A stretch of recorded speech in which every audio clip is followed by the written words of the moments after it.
Yeah.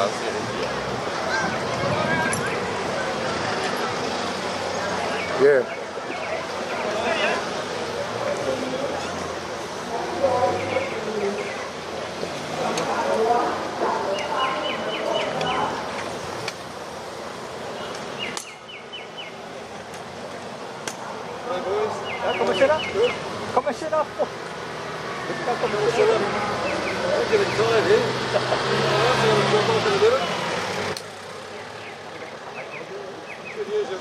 Where's your iPhone? Easier.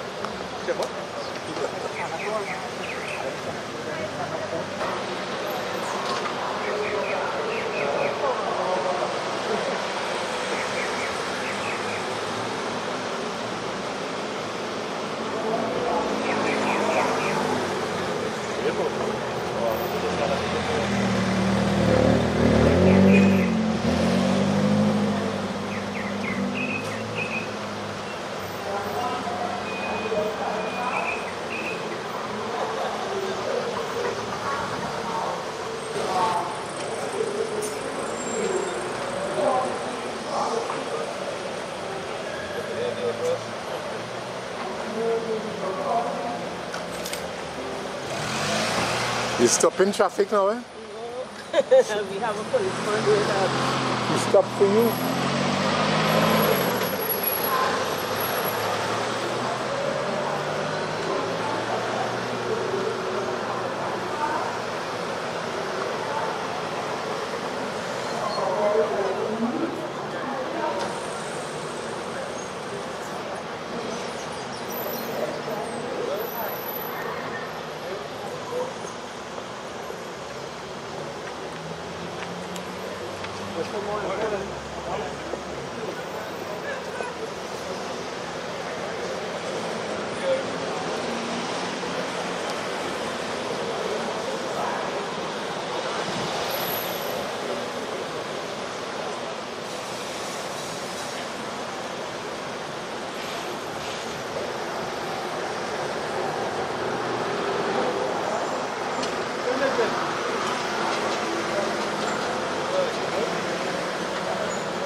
The teacher? The teacher? No, my brother. Red.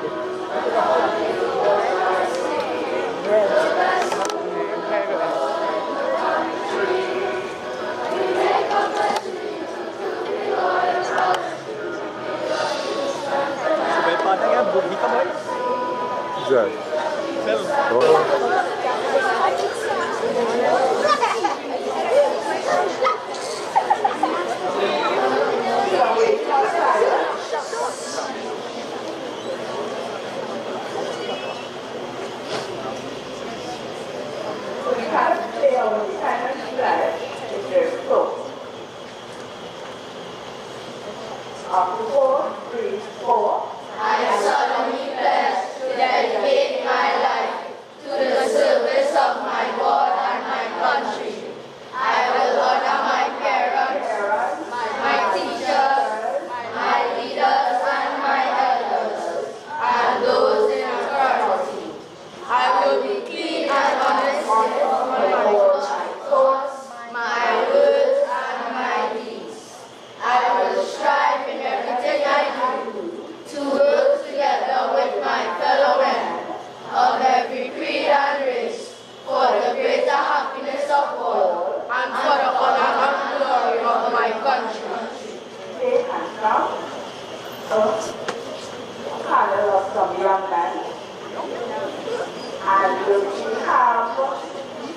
Distinguished Alderman of Mayor of City of San Fernando, and I want you to welcome him in the true San Fernando Boys Out.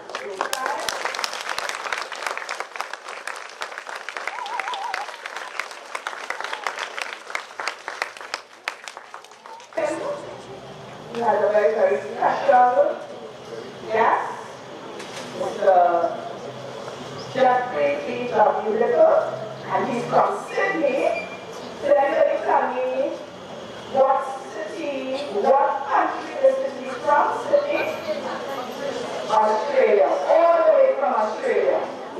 So he flew all the way from Australia just to come and visit us. And of course, we have a panel of specially invited guests. And last week, for the past 2 weeks, we have been on a drive to communicate with you and your parents, enforcing the street well and obeying the traffic rules. So, our guest here this morning is they would like to address you and give you some safety tips and to wish you well in all the road of us trying to allow you to cross the road safely and properly and correctly. So let us welcome them again.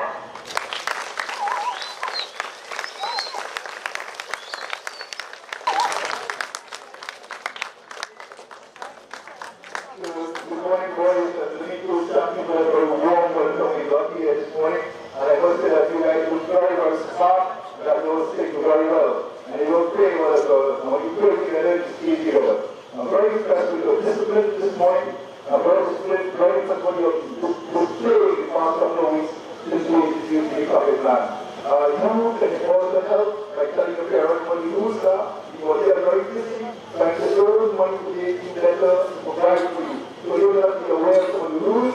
So you say, Mommy, drop me off towards the neighborhood crossing. Mommy or Daddy, drop me on the right side, not on the left side. And respect the post officers who are here to help.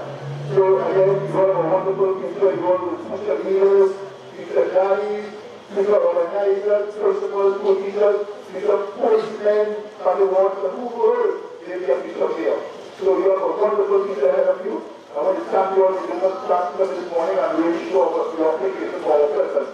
And I want to pass I could go on to the gentleman from Sydney, Australia, and that's about 18 hours a week.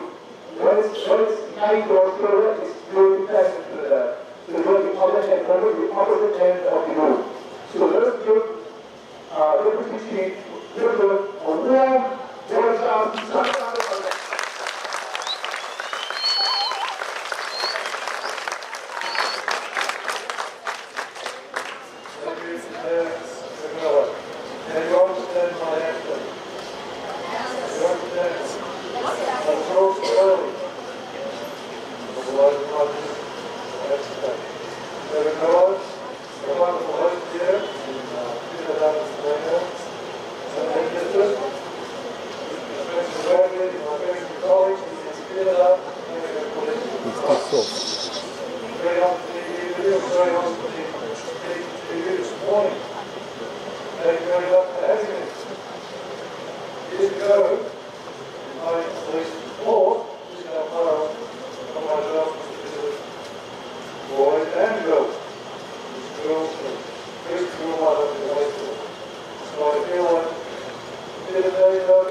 you want to go to this earlier, and I thought, well, I want you to think that as you go through each day, you remind them of your duties as a citizen of your community, wherever that might be. Really do want to assist you and help you to live a happy life and a quiet life. Back to you, isn't it? He's so responsible for advice and the language in that ourselves. Students, as we go on in the culture. Tell me, how many here would like to be a policeman when they grow up? I want to be a policeman and grow up. 1, 2, 3, 4, 5, 6, 7, 8. Well, then you'll understand, not everybody wants to be a policeman, but the job has to be done. There's some very special people who become policemen. You have to learn how to do with that. Loving their fellow man and service of ourselves. That's what it's about. It's not that self for us. Our life is a vocation. We would love you to be involved with the police, with the various programs that the local police run for you. Sharing the joy of living, to live productive and happy lives. I'm here for a special reason.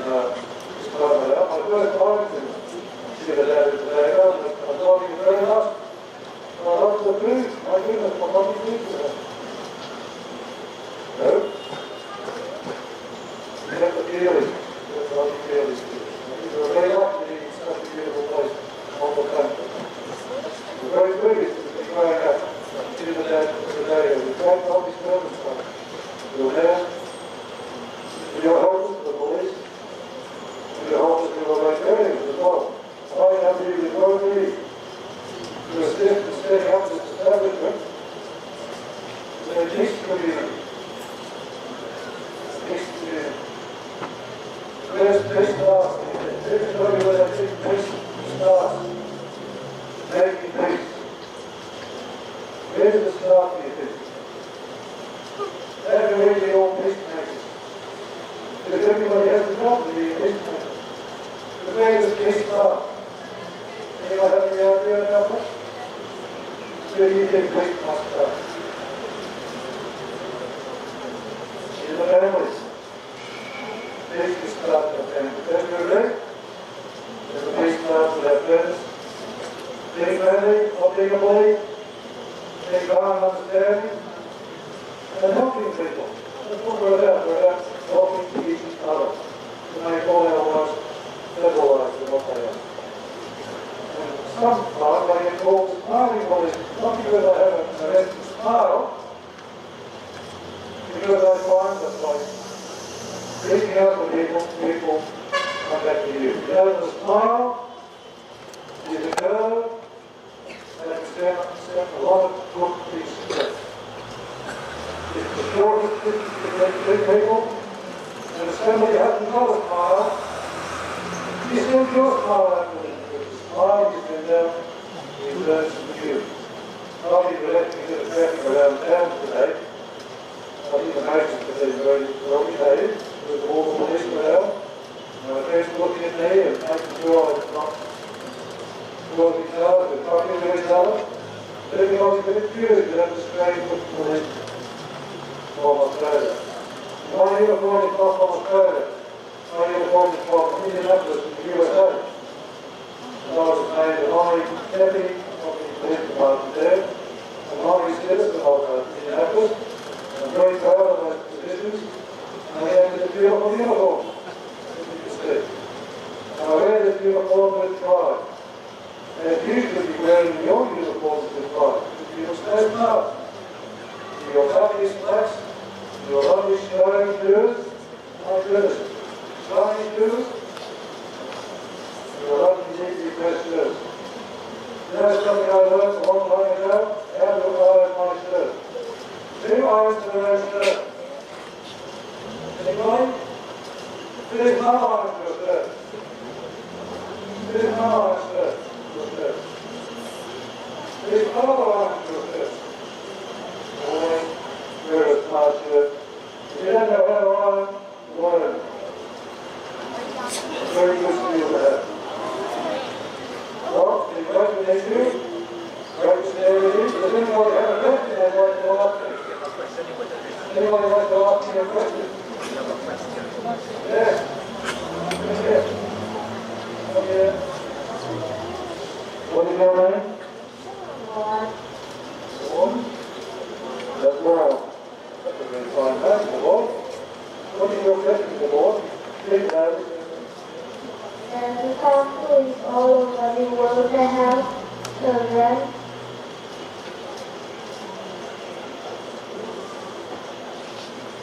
Ladies, can you hear me? How many people go? Here, now, Clifton will go. It's up to you. It's one ball of me. I hope that the Clifton will be your best place. You'll do well this place. We need you on the team. Okay? No? The board? Okay. Yes, Morgan Man. Come up here, please. Come up here. You ready? Okay. Well, funny is, what's that after this is so very good. Why I can see. What is your question, Jeremy?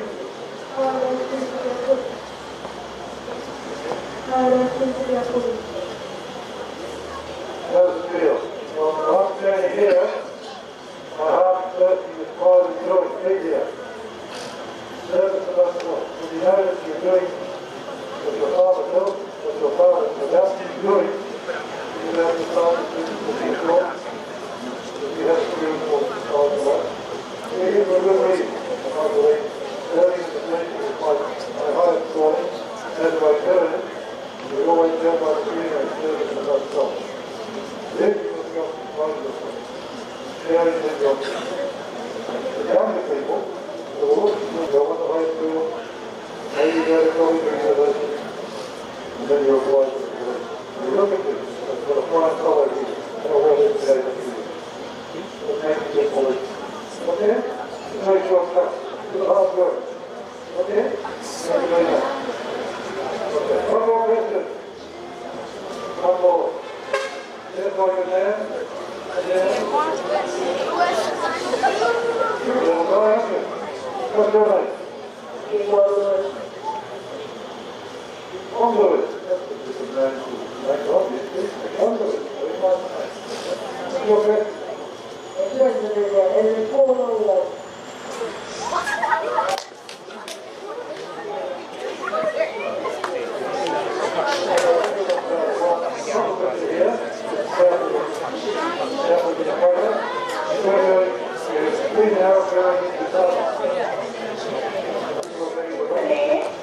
Spoke to you about many things, about the joys and the dedication of the police service. And one thing that struck me, one thing that stood out, which we have been speaking to you about, is your uniform. He specifically said to wear your uniform with pride, your shirt must be iron pressed, your shoes must be clean, you must be looking smart. So that's the first thing that anyone will see from a police officer. So I want to thank you, Deputy Chief Little, for addressing our boys and educating our boys in a very unique way, because you are very much outstanding and they are interested in what you said. I hope, boys, you will go and do your research on Australia, Sydney, Australia, and you will look him up, because he has been known as the smiling officer, the smiling police officer. So we are very privileged and happy to have a very famous person in our midst this morning to actually speak to us about the importance of safety and crossing the streets and how the police service and the police officers protect us. So we thank you once again. I want to thank our beloved Mayor, His Worship, the Alderman, Mayor City of San Fernando, Junior Rivero, for gracing us with his presence, and the panel of police officers and the team from the San Fernando City Corporation. And of course, one of our parents, Councillor Wilson, who is here every day to basically support us, to kindly give our team a big round.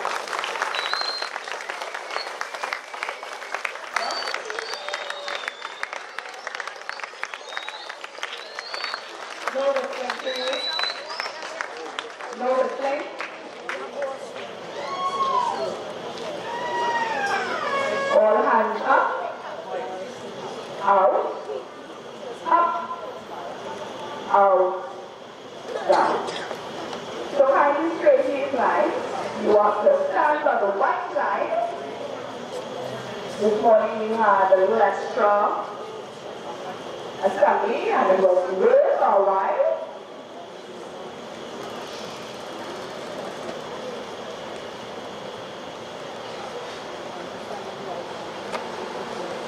So we are going to show our guests how we can exit in a very orderly fashion.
Good morning, everyone, and welcome to this morning briefing on this exercise that we embarked on, which was to welcome first Mr. Jeffrey Little, calling from Australia, Sydney, Australia, an initiative of the Princestown Rotary Club as they embark on this peace mission, and of course the Smiling Policeman. So this morning we went out and critical points where we normally have traffic congestion, and this morning policeman was able to display skills and encourage drivers to adhere to the traffic regulations, and very pleasant to see him operation, and he was very well supported by our local police officers under the direction of Senior Superintendent Zamshi, direction and instructions, I guess, from Assistant Commissioner Jacob, and of course handled by the sergeant and corporal who were actually on this one. So at this point I would really need to ask these questions on this project, on this and the objective of why we're here and what we will achieve this morning. Okay, so could we go first to Mr. Little? So okay, Mr. Little, could you tell us a little bit about what is your presence here in Trinidad? Tell us your purpose of your presence here in Trinidad. Tell us what you're doing here in Trinidad. How you came here to Trinidad. Basically here to lend a hand, just to share my skills and expertise, wherever they may lie, but essentially through the organs of Rotary, to assist local Rotarians in establishing the feasibility of setting up a declared Rotary District Peace Community through the Rotary Club of San Fernando and other Rotarians of the district and throughout Trinidad and Tobago. I operate from a Rotary standpoint as the Dean of the Ambassadorial Chair of the Rotary District Peace Communities Program, which happens to be the principal program of the Police Law Enforcement Professionals Fellowship of Rotarians, of which I am the founding international chairman. I found the Peace Program at a Rotary convention in Melbourne, Australia back in 1993, and I saw the challenge there as one single Rotarian to another single Rotarian, and we took the initiative of that other single Rotarian to the Rotary Club and to the district, and they made me a special ambassador, and since then I've become the Dean of the Ambassadorial Chair, and we have over 60 established Rotary District Peace Communities around the world in different major cities and other localities, most of the continents of the world, and the last declared Rotary Peace Island was the island of Jersey in the English Channel. So with the last declared Rotary Peace Community in the last 12 months, and we're hoping that maybe Trinidad and Tobago will join this great galaxy of Rotary Peace Communities. But we don't say that it's not a reward for being peaceful, it's what we say, give peace a chance. Give peace a chance. And the structures of this wonderful society of Trinidad and Tobago are already there. So we're here to market, promote and enhance those already existing initiatives through the Trinidad and Tobago Mediation Board and other allied associations and organisations which complement Rotarians, in fact. And we're everywhere. Rotarians are everywhere, driven by the notion of service above self. And the initiative of the Police Law Enforcement Professionals Fellowship of Rotarians is peace through service. And that's what we're about. And as members of the police service, wherever we may be, we are vocationally driven to do the best we can.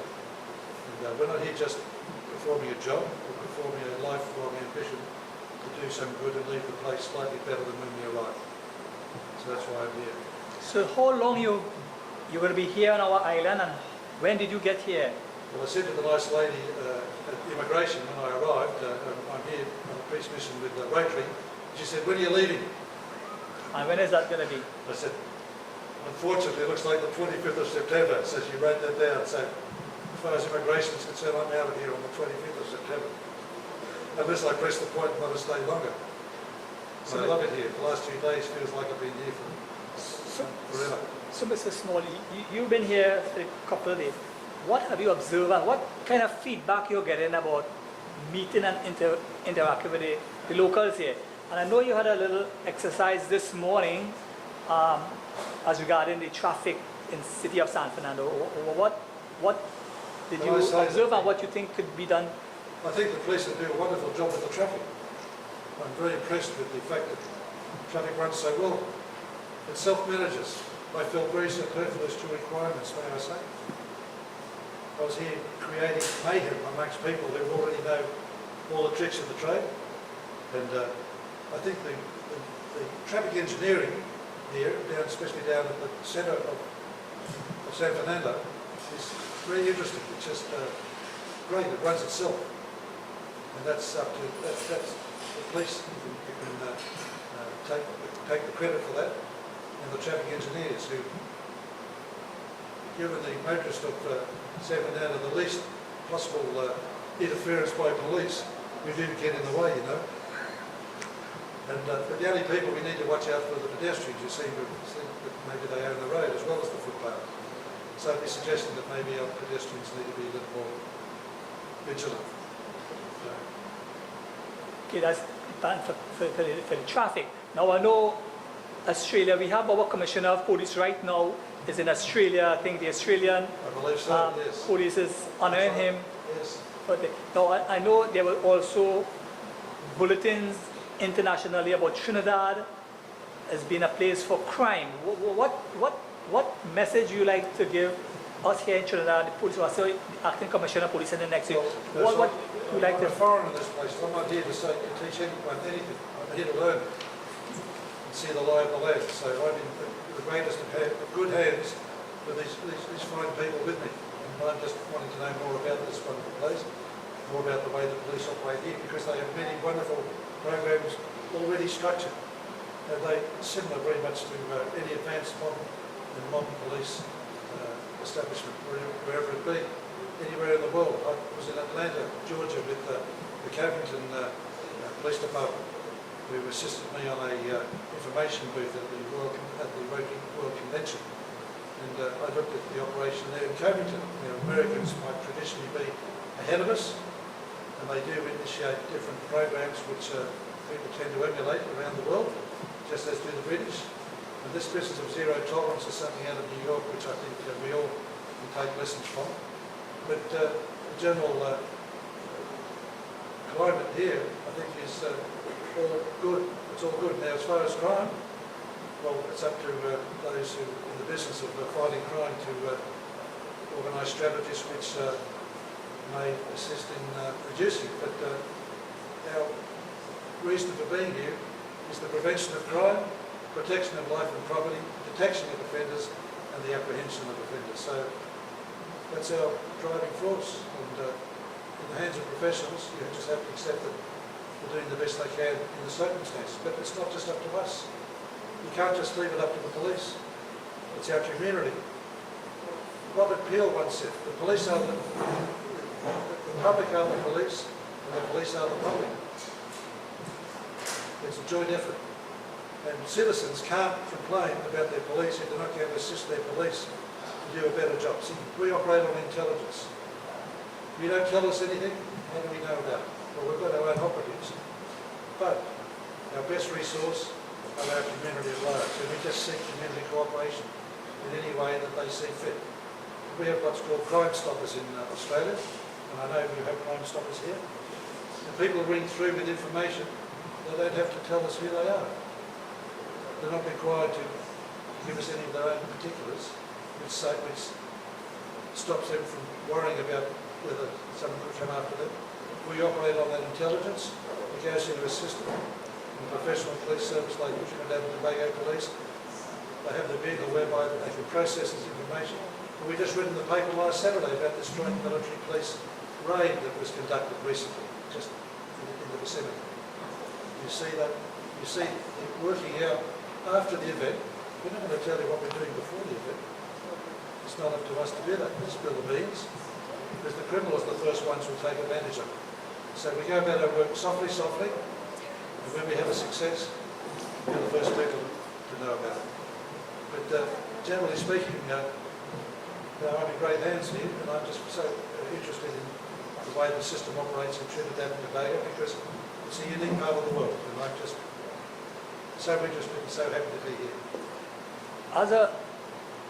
As citizens of millions of people in your country, our island is 1.3 million, and we have a crime, murders of over 100 within the first half of the year of Chukot. What do you think about? Where do you get all this information from? This from the police.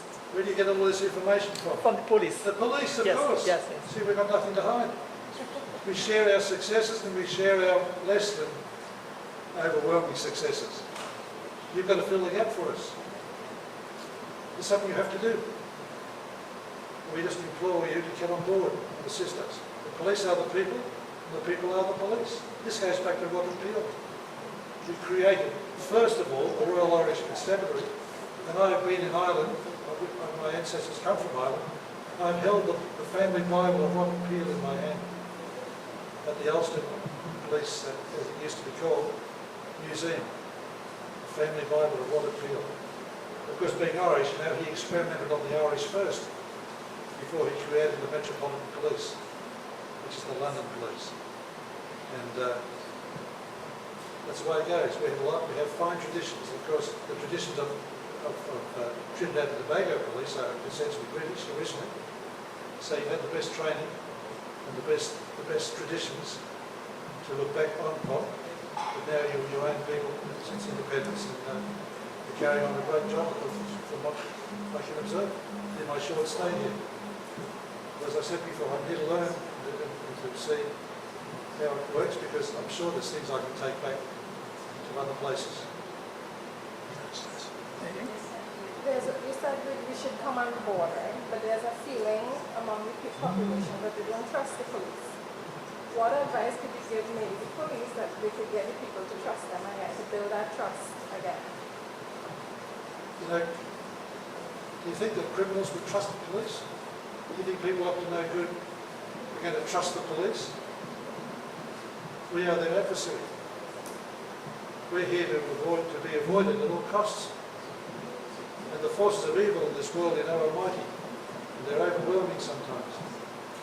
And they often get a lot more publicity and a lot more press than they deserve. But there's something vicarious about criminality, you know, which appeals to a lot of people. You know that one of our great heroes in Australia is a bloody criminal who shot police, killed them, he stole horses, he killed police. But he is an Australian icon, Ned Kelly. Why? Why is it so? People should be upholding the work of the police who hunted him down and arrested him. He was finally hung in the latter part of the 18th century. Ned Kelly. So when a community, in a sophisticated community like Australia, holds a criminal up to be iconic of Australian culture, where are we going? You know? So, as far as we're concerned here, you know, you have to make a little effort. You have to be prepared to trust the police. Now, when there's a bad egg in the police, we're the first to condemn them. Believe me, we don't enjoy having criminals in uniform amongst us. And we're very harsh on them. And I think the gentleman would agree with me. Zero tolerance for corrupt police. And if we don't know who they are, if we find out who they are, we have machinery available to us to set up operations which will expose them. But it all takes time. Slowly catching back. It's a universal thing. I'm not saying anything that my colleagues here would find foreign to them in their thinking and their notions of where we're at as police. Now, we try to do the best. We're disappointed and very saddened by those. Another one of our heroes in Australia, at this very moment, was a very famous detective who unfortunately went off the rails. He was too clever for words, too cunning, highly intelligent man, but went over to the wrong side of the law. He's now spending the rest of his life in jail. Sadly, he was known as the former corrupt detective. That was his title. When the press used to push him around as the former corrupt detective, they treated him like a celebrity. Why? Because he'd beaten the system. Everybody seems to like the underdog, good, bad, or indifferent.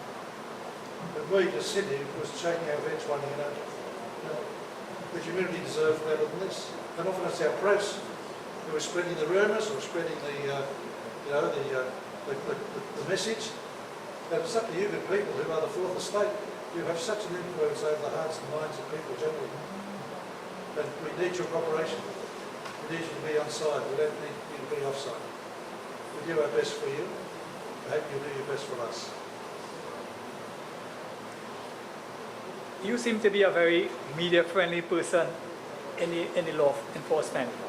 What do you think about media being attacked by citizens and in the society? I read about someone who was attacked, murdered recently. Yes, Remember we the had press? about three media personnel within recent time, within the last few days.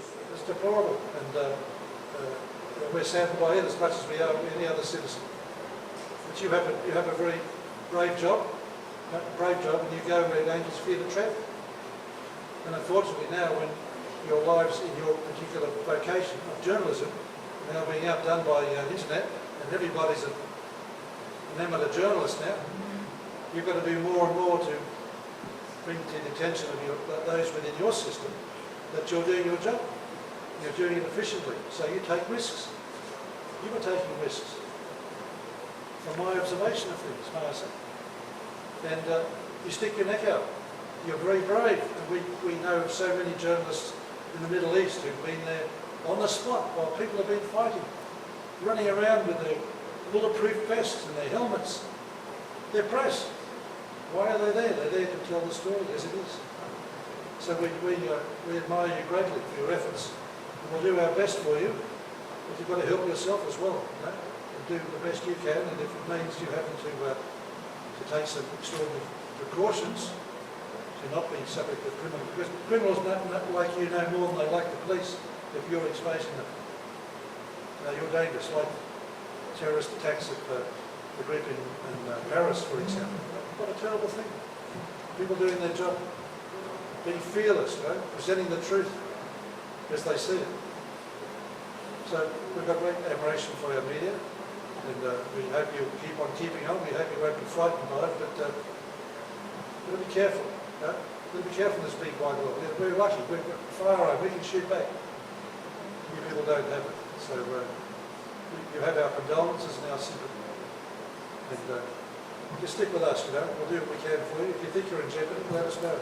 I'm sure the boys will roll out and be there to assist you. If you go with police on different grades, best to stay under the umbrella than sticking your neck out.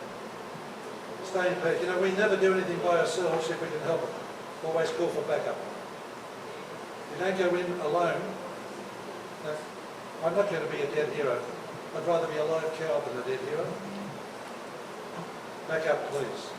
Don't go in alone. Don't run off and endanger yourself, because you're not endanger yourself, you endanger us too, because we've got to come in and pick up the pieces after.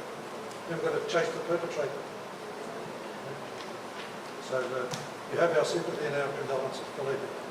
We're one with you.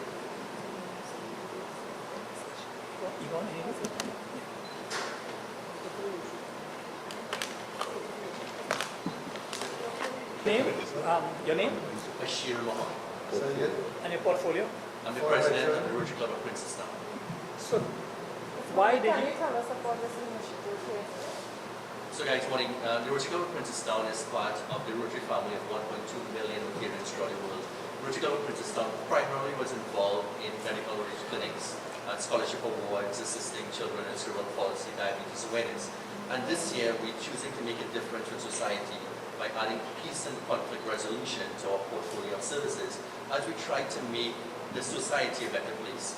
We choose to partner with the City of San Fernando and the Mediation Board of Trinidad and Tobago as we collaborate to see what we can do to add this level of peace to our society as we try to bring back calm to society, reduce the level of stress and level of irate citizens out there. We're trying to work with the City of San Fernando. It's a nice geographic space for us to pilot this project. And our hope is to convince the powers to be to make Trinidad and Tobago a peace society as one of the first in the region according to Rotary standards. And that way we can now encourage tourism, encourage business opportunities, because Rotarians are made up of businessmen and women throughout the world. And we can now, through Rotary, convince the come to Trinidad as one of the peace societies, and through the support of Mr. Little and his philosophy of helping us to create a peace society, make Trinidad a peaceful place. And that's really what our role is in this village. Mr. Jacobs, can I speak to you as well? Yeah.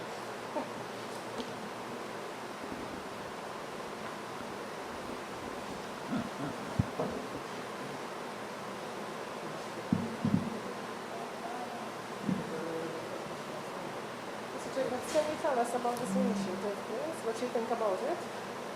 Well, on behalf of the Trinidad and Tobago Police Service and the Commissioner of Police, we really appreciate this particular program organized by the Rotary Club of Princeton in conjunction with the Mayor of San Fernando and our colleague here, Mr. Little from Australia.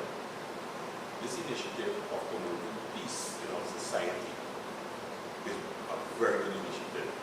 I must include the mediation board of Trinidad and Tobago because just last week at the Hyatt Hotel, the mediation board had a 3-day symposium on mediation. And we believe that that is one of the aspects that is missing within our society to deal with mediation and conflict resolution. And if this is positively promoted, we believe that we will have a reduction of conflict within our society, which will result in a reduction of crime. It will be quite beneficial to the Trinidad and Tobago Police Service and the society as a whole. I can assure you that the senior superintendent, Mr. Mohammed, who was here this morning, together with his officers, supported by the community officers in the Southern Division, will fully support this initiative. In fact, until this day, there will be a peace war within the San Fernando area at Paris Promenade, and the police will be in full support of it. So what time? So That it could will be between 6 and 9. Yeah. Again. Right, between 6 and 9 on Tuesday. Right, and it will end with the mayor planting a tree to promote peace. Peace pole to promote peace within the San Fernando and surrounding areas. I also wish to thank the police officers who went out with Mr. Little this morning to support him with his initiative, you know, and that whole aspect of being friendly to the community while out there working is a very, very good initiative also. And I think the support that they give me, I wish to thank them very much for that help very quickly this morning. And we'll continue working together with the mayor and the Rotary Club to assist the society and to reduce the whole aspect of crime and negativity in the society. I came in a bit late and I wasn't aware of this initiative at all. I just saw it on the record. So could you tell me, is it to be more friendly, the police being more friendly to citizens? Is that the role of the police in this initiative? And why is it that you all are looking at peace? What's in the society have given you all this initiative to go towards peace? Well, you see, we always look at dealing with crime fighting just from the aspect of police direct involvement with the citizen, from the whole aspect of arrest and taking persons before the court. Okay, that is just one aspect of it. The other aspect is dealing with persons for persons to understand and appreciate how to deal with issues. A lot of the problems that we have in societies where persons don't know how to deal with basic conflict. And if mediation can assist or other forms of conflict resolution, the police service will support it. In fact, within the Trinidad and Tobago Police Service, I referred to the mediation board and the project last week. There were several police officers attending. And as a fact that I myself was a qualified mediator in the context of to do policing today, it cannot just be based on arrest and taking persons before the court. So we will always promote initiatives like this because on our own through our community police, we also attempt to do that aspect of mediation and to deal with conflict resolution. The idea of dealing with the public is something that we did through our customer training program that is continuous for police officers so that when they are interacting with the community, there will be a more friendly touch to be how we deal with things. It cannot be just using the hammer. So it's a whole attitudinal change as well. We have of the police service. You know, we always talk about attitudinal change, right? That is totally necessary, right? But the police, we're dealing with a few who at times may be on the road to operate in a negative way. But the majority of police officers out there are friendly and interact with the community in a positive way. So we are dealing with all that aspects. And then when you have situations, you may find that the police officers may be very, very friendly today. And because of a particular situation, may drive him to deal with things in another way. So that is the reason why training and development is required. So in spite of the situation, they can rise above it and still operate in the positive way when interacting with the public. I could support that point you're making because we looked at one of the Facebook social media posting of a police officer who was under attack. And I think he should be commended for the restraint and the measure in not firing back or shooting at the other guy or whatever. He could have used force, but he didn't. He showed great restraint and was assisted in arresting the perpetrator. So, yeah, well, I'm happy that you saw the positive and the strength in it, while some people saw the negative in it. I'm happy that you saw that the restraint that the police officer was able to exercise in a dilemma like that.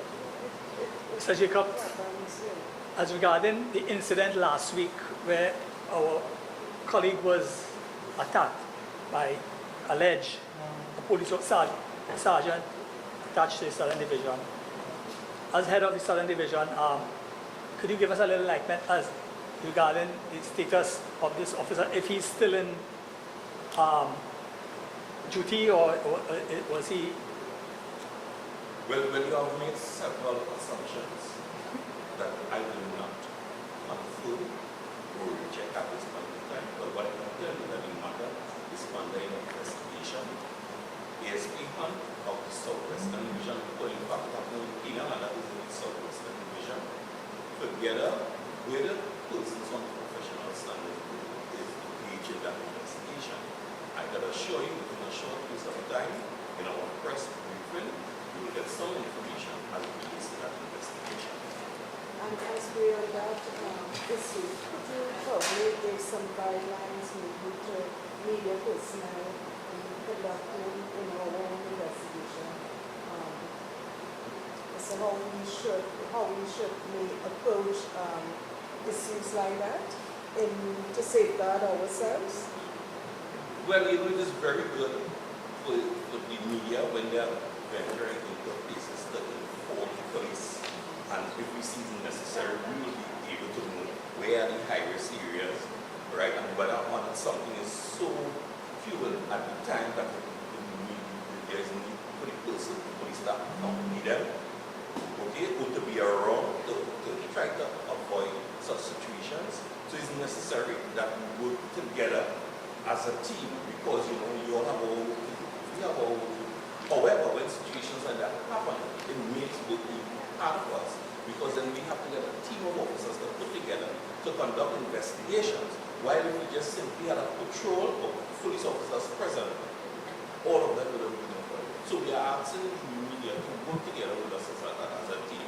We already have a friendly relationship, and that can be enhanced by just letting us know that you all are meeting a particular area. Yes, we didn't consider that particular area, that particular incident a hotspot issue.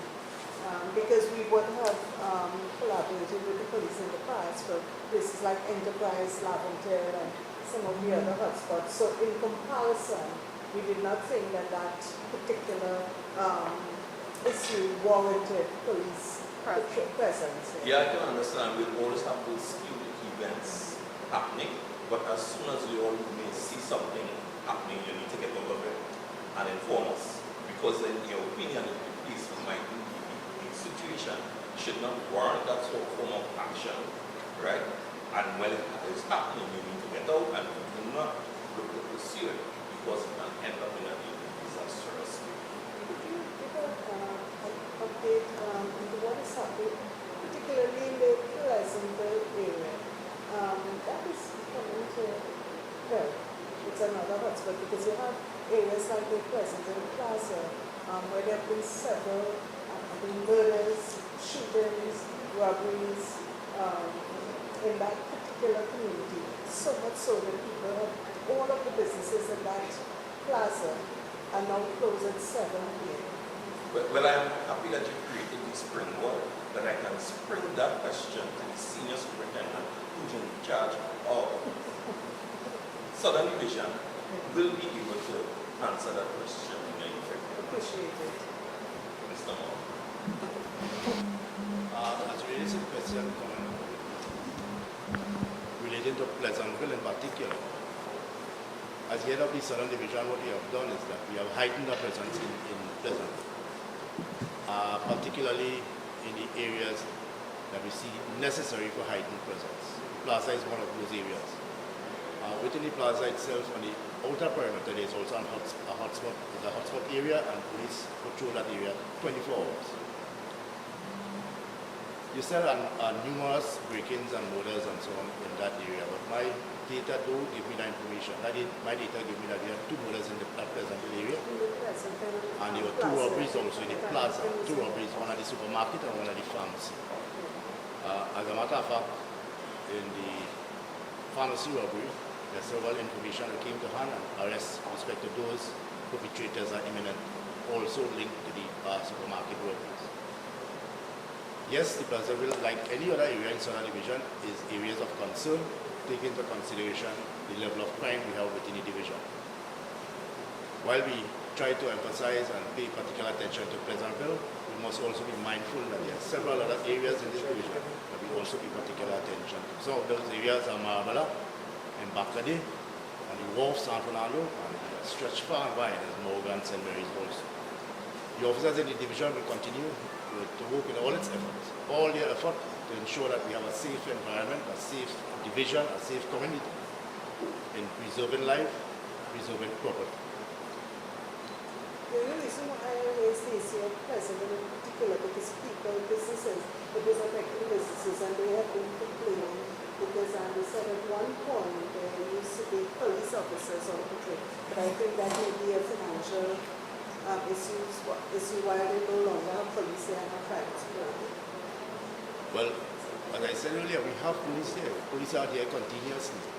As we did say, the business closing earlier, as I say, by 7 p.m. Any individual that finds itself at risk will take certain actions to remedy or to lessen that risk. And if closing earlier eliminates further risk, I don't have a problem with that. As a matter of fact, I'll condone that and ask that other people pay particular attention to this type of behavior. There was a murder just over the weekend on Bertrand Street. There was in fact a murder earlier was a Sunday morning on Bertrand Street. One person was shot and killed. That inquiry is ongoing. We have further developments at this time, and we will comment too much on it because of the ongoing and sensitive nature. But would you say that there's an increase in the crime in the city of San Fernando? No, I wouldn't say there's an increase in crime generally in the city of San Fernando. As a matter of fact, I would say that there is a decrease in crime generally in Southern Division. A decrease where we have, if my memory serves me correct, approximately 160 less serious crimes from January to this date as compared to the same period last year. 160 less serious crimes. By those figures alone, it is an indicator to the general public in Southern Division that the police itself are working. And more so, that the people, the commitants, people in Southern Division are working together with the police to ensure we have a safe division. And we'll continue to do that. This initiative, however, is an initiative that can strengthen that relationship between the police and the general public. Here we have in Trinidad and Tobago a smiling policeman from Australia, as far as Australia, just by a mere smile and continuous smile has caused a reaction from the general public internationally. And we have him here present with us here today to share some of those stories, to share some of those successes by just generating that smile to our police officers and to all people of Trinidad today, all in an effort to bring a closer tie, bring a closer knit between the police and the general public. So Which will ultimately result in a safer Trinidad. So will we be seeing more smiling police officers? Nice smiling right now.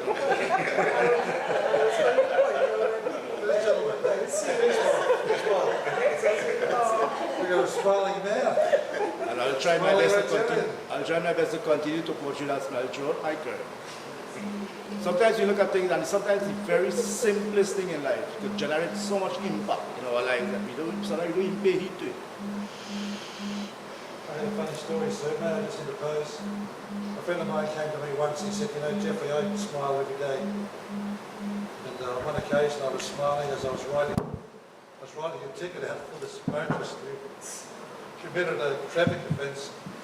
He wrote a letter of complaint to the commissioner saying that the constable took a malicious delight in booking him by laughing at him and smiling at him the whole time he wrote out the ticket. Yeah, exactly. I know that. I know those things. I've had people say thank you very much, you know, after I've written down right. Not in Trinidad. So that's the way to work. They accept it with a smile, you know, because you've been good about it. It's just a matter of how you deal with people. You know. It's a people business. People business. So I've just met these gentlemen today, but I feel I get the warm fuzzies looking at each of them and sharing the moment with them. And having met them, your good mayor last night and today, you know, I'm in good company, may I say? So, I think so.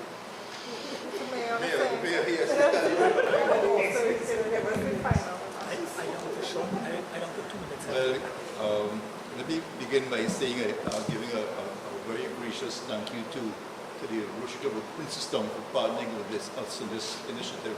And I think they have done the research and analysis and say, look, we have to take a peace operation. Let us partner with San Fernando. As you said a while ago, there are some threats, but I must commend the police officers, both Superintendent Mohammed and ACP Jacob and his team for the support they've got over the past couple of months. We meet twice a month on a Monday evening for a few hours to discuss the challenges we have in San Fernando as what crime is concerned. And we are, as he said a while ago, we are seeing good and positive results. The presence of the smiling police there is a good presence in the sense that they are complaining about our police officers. Maybe they're too serious in the exercise and the duty. So we'll put a smile on their faces as they go out there and interact with the public because they have the job to do. But sometimes the approach could soften things somewhat and less aggression, less confrontation with the police and the public. So maybe there's an area we can work on and the smiling officer, policeman, maybe leave that with us, as Mr. Mohammed indicated a while ago. So this is very, very positive, very, very good for San Fernando, and I'm very pleased to be the host for this gathering for the past couple of days. As we met yesterday, we started a discussion, and we've been meeting with the committee from the Rotary Club the past couple of days and planning this and expecting the kind of success that we anticipate. So I wanted to thank Mr. Little coming forward from Australia. He's the first Australian that is not a cricket supporter. I have to realize that. He knows nothing about cricket. I was amazed by that. However, his personality is can get to you. And we saw it this morning when he interacted with the public. So we're very happy in San Fernando, and I've seen good results coming out there. I'm just going to dominate people of San Fernando.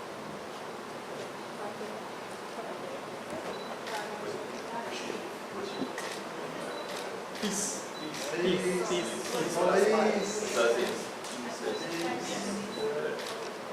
That's a peace sign. Yeah.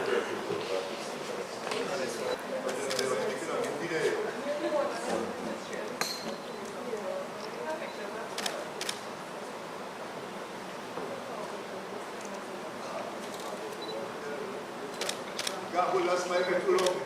The small goes a long way. Right? Good? Yeah. This could be the beginning of a Hollywood blockbuster.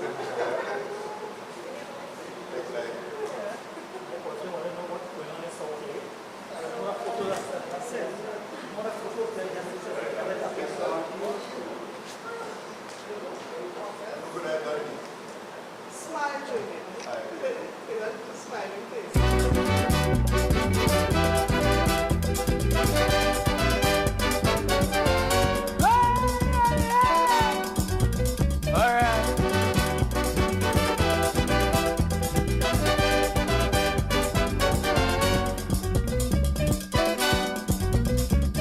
There is a place that they call Mang. Six Company Village, Mountain Dew land.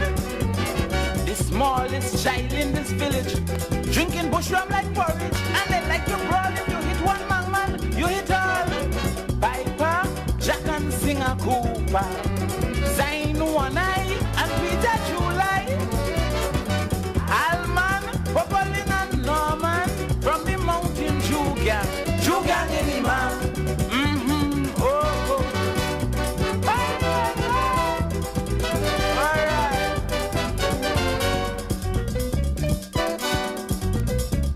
When these people sit down to drink, bow, sleep and rest, they don't stop to think. Day after day, week after week, till they get too tight to speak. Knock bottle and spoon, they start baranging quite in June. Tire, bitter hold a Cooper, Priestman, old Sam Hamilton, Lucas, Billie Jean McIntosh from the Mountain Dew gang. Dew gang in the man.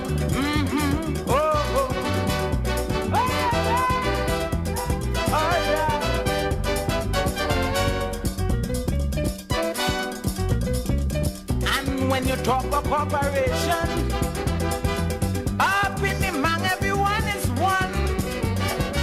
Two police went in the Mang with a warrant farm, and the police get close. They come back home without no clothes.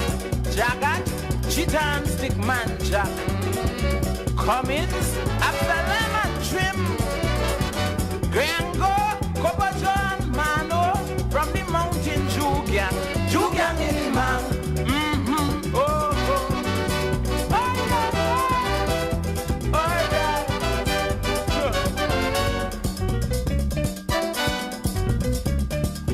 In slavery, I am convinced some of them may come out from the Mang sins. Rice shortage did them no harm, like to ram the crazy yam. When the yam don't boil, they start to fry in coconut oil. It's quite true, they make great Mountain Dew, bush gin, whiskey, anything.